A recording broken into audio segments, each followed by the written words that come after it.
Check out carmarshal.com. The link is in the description. They help support us.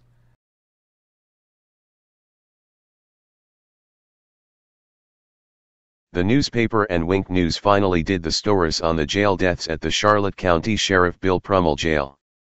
5 deaths in 5 years. No outside investigation. Failure to treat.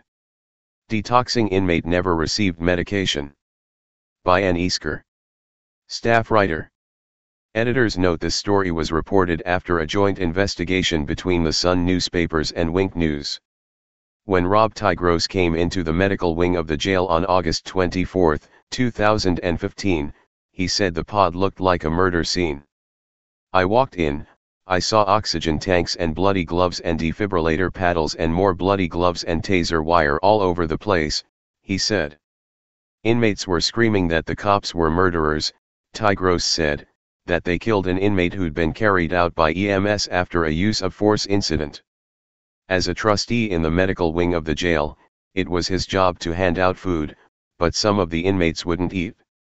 They were too afraid to come to the door to take their food, he said. Too sad, too scared to even come to the door to eat. Later in the day, he also cleaned up the mess, he said. I cleaned up all the blood, he said. I can see where they let his head hit the ground as they carried him up the second floor hall down the stairs.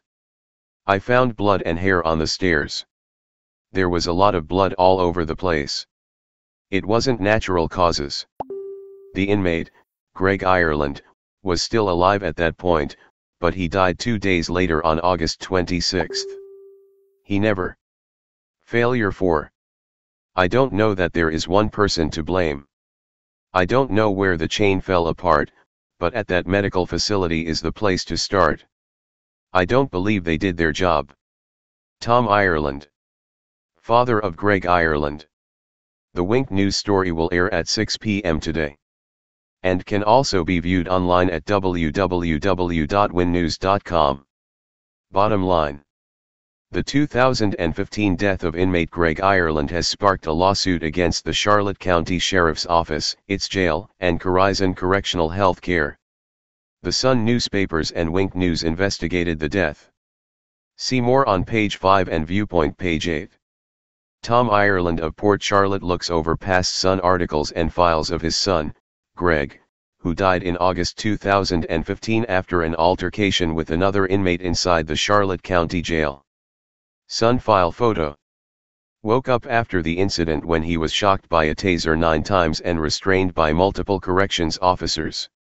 His death is the subject of a federal lawsuit filed in the Middle District of Florida, alleging failure to treat on the part of the jail's medical provider, Corizon, and its employees, Dr. Adamar Gonzalez, Nurse Margaret Bracey, and Nurse Zachary Heavener, deliberate indifference on the part of Sheriff Bill Prummell, excessive force on the part of 8 corrections officers, or wrongful death under state law on the part of both Corizon and Sheriff Prummell. Use of force incident. Jail records show Ireland was arrested for a DUI after getting stopped while swerving on Gasparilla Road around 2:25 a.m. on August 22, 2015. His BAC was .314, more than 3 times Florida's legal limit of .08. He was taken to the hospital prior to being booked into the jail, where he was diagnosed with alcohol abuse and hypokalemia, a potassium deficiency commonly seen with alcohol abuse which, if left untreated, can lead to cardiac abnormalities, according to Dr. Katina Matthews, Chief Medical Officer at Charlotte Behavioral Health Care. According to Ireland's medical records, he was administered potassium chloride and given a prescription to take orally every 12 hours for the next 30 days. A progress report in Corizon's records indicates Dr. Gonzalez was aware of the prescription, but there's no indication the drug was ever authorized or administered at the jail. Additionally, it does not appear Ireland was given any medication for alcohol withdrawal, which can cause agitation, hallucination, seizures, a high temperature and high blood pressure, all symptoms which may not show up until a couple of days after an individual has had their last drink. According to jail staff, there was initially no issue with Ireland. He talked with Corrections Deputy Brandon Schwartzentruber about football on Sunday night. Ireland was a big Wisconsin fan, his father said. He often went to games with his brothers and watched them on television while he lived with his parents in Florida. But around 11 p.m. Sunday, Ireland started shouting to other inmates, and at 3:20 a.m., Schwartzentruber went with Nurse Heavener to see what the commotion was. Ireland's roommate, Taylor Weiser, said Ireland was throwing cups of water on him, and he wanted to be removed from the cell. They had Weiser step out while Schwartzentruber went to move his boat, a plastic shell with a mattress used as a bed. Ireland seemed anxious, jittery, and was sweating profusely. Schwartzentruber said he refused to comply with orders to sit down and instead shoved the boat at him. When Ireland stepped toward him in what he considered an aggressive manner, he deployed his taser.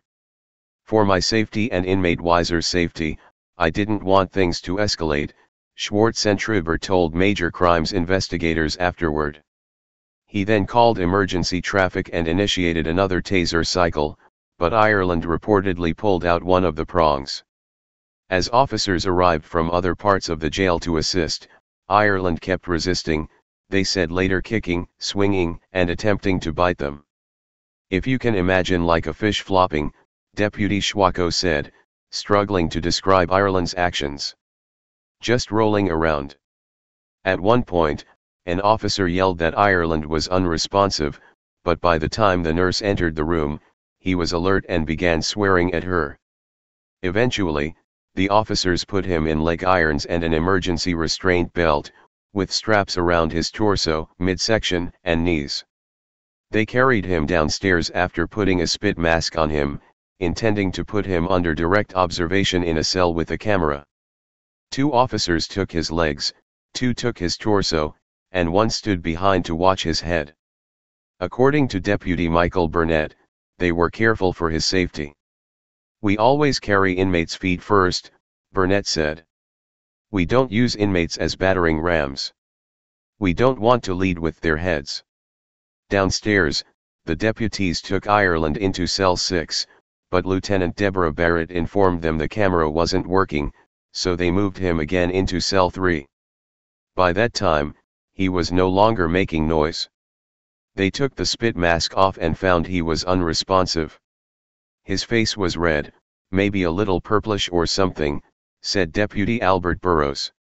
"Eyes were glassed over, and he appeared not to be breathing." The nurses and deputies started CPR while Charlotte County EMS was called. Once emergency personnel arrived, they took over and transported Ireland to Bayfront Punta Gorda, where he remained on life support for 2 days.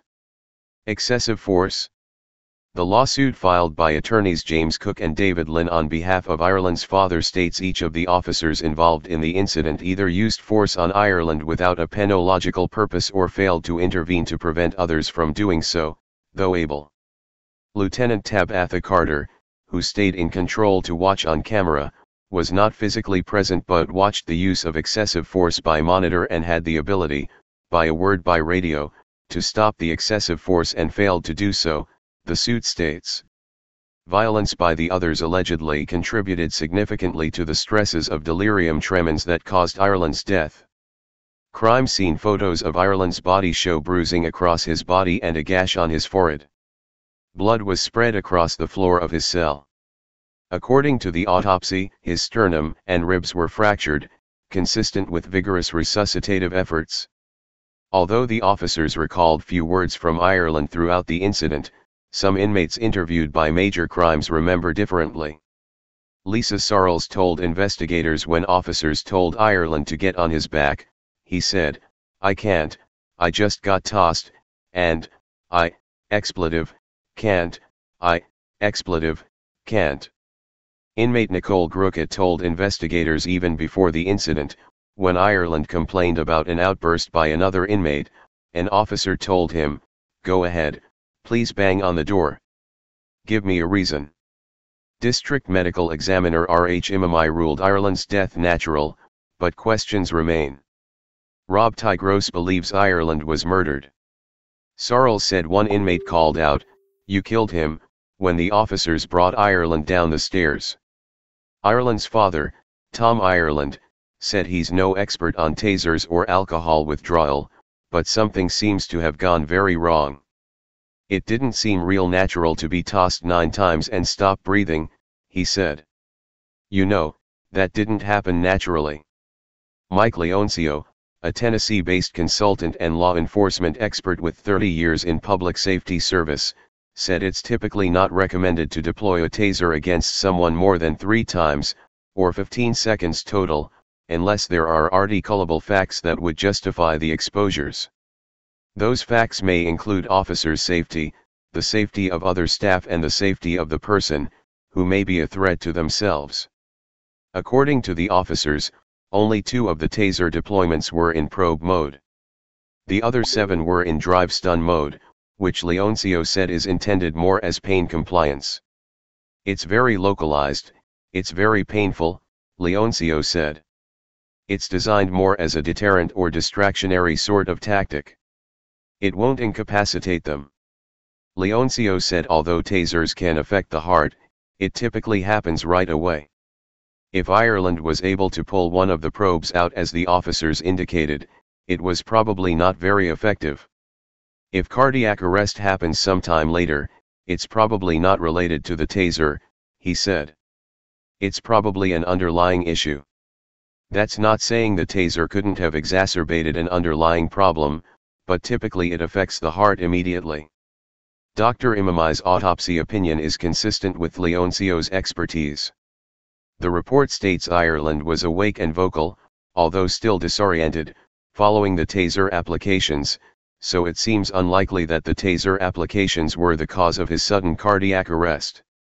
Ireland's cause of death is reported as complications of withdrawal due to acute and chronic ethanol abuse with liver disease and heart disease contributing. Failure to treat.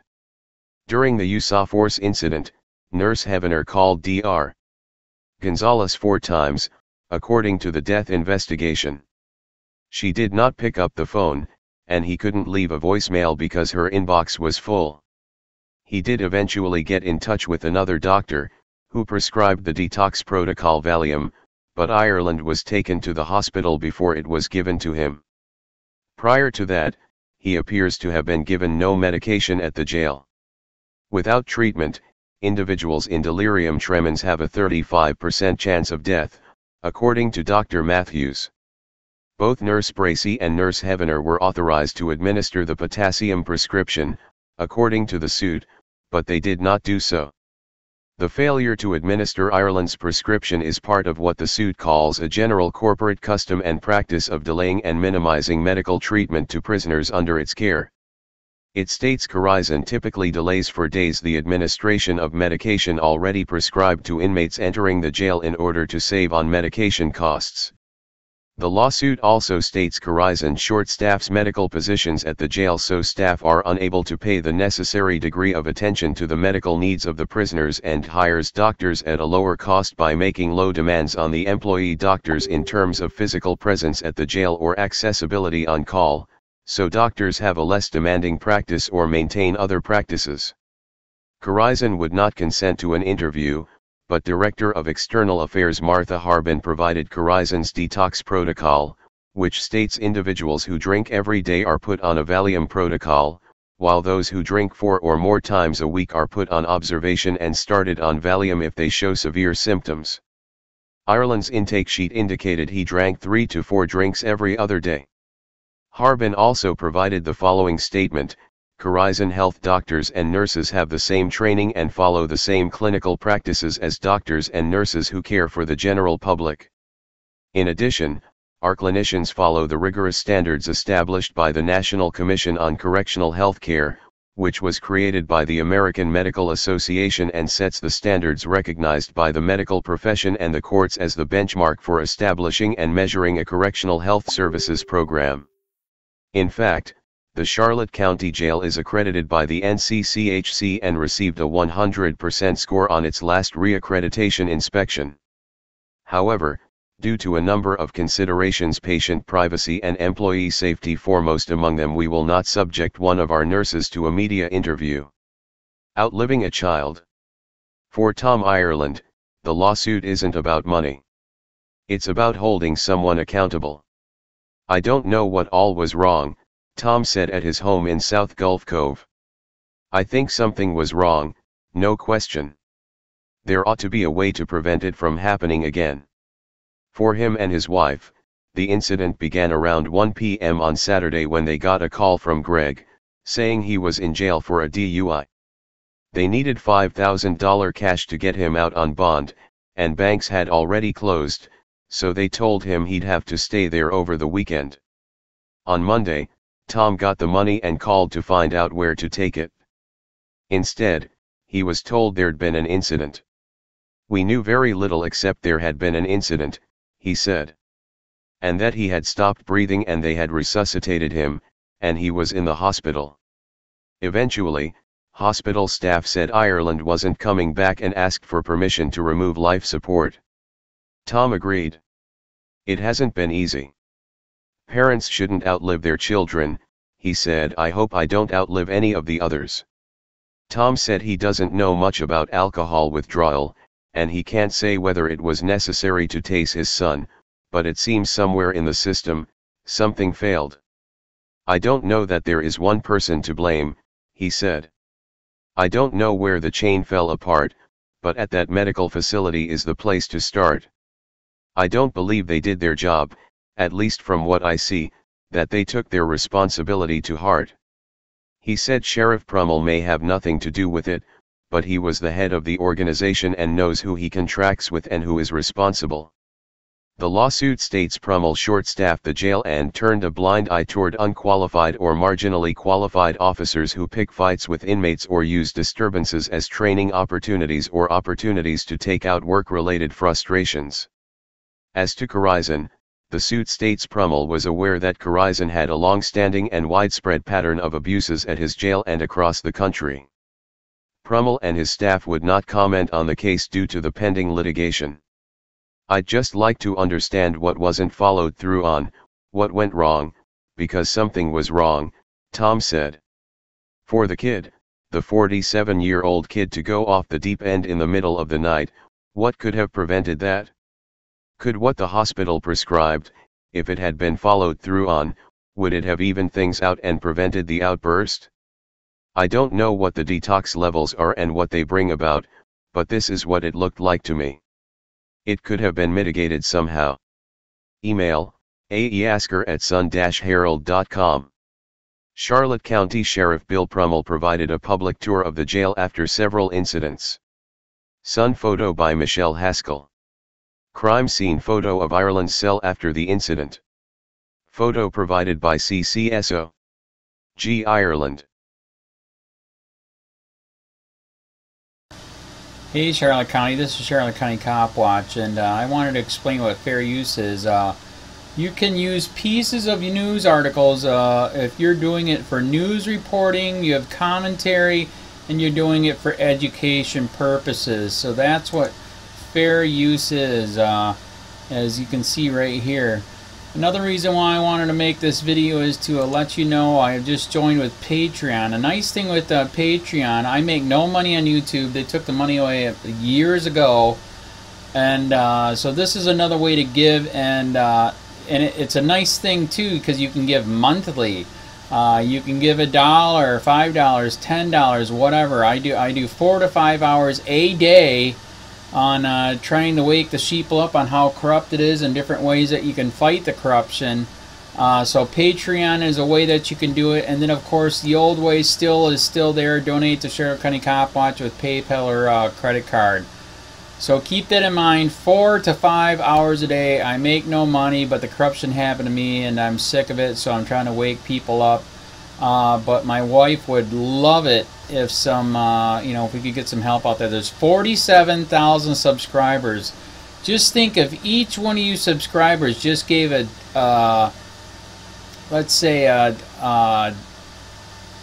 actually yes, $1 a month. 47,000 subscribers gave $1 a month. That would be awesome. That's not going to happen. But anyways, that would be great if it did happen. But you know, do the math in your head. Just think about it. Like I said, 4 to 5 hours a day. I get no money from YouTube. YouTube has gone nuts. You can't do anything anymore. They're taking the money away everywhere. So these are a couple different ways that you can still help out with all this time that I put in. And as you know, I'm in a special situation where, you know, at least I can do it. You know, 4 to 5 hours a day. We have a cleaning company during the day. That's what allows me to do this, and we're debt free. So this is my hobby. I don't go fishing and all that other crap. I try to save the world.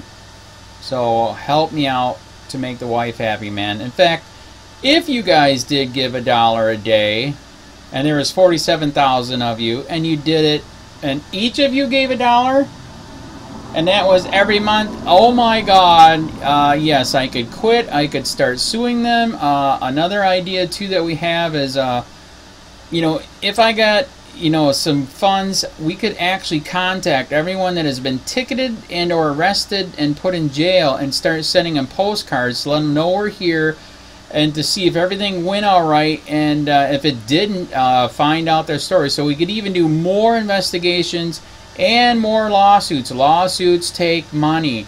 So just think about that. You know, 47,000 of you so far right now. You know, $1 a day. I mean, $1 a month on Patreon, or $5 a month Patreon, 10, 20, whatever. Just do the math in your head. Help out. This is a lot of work every single day. Thanks.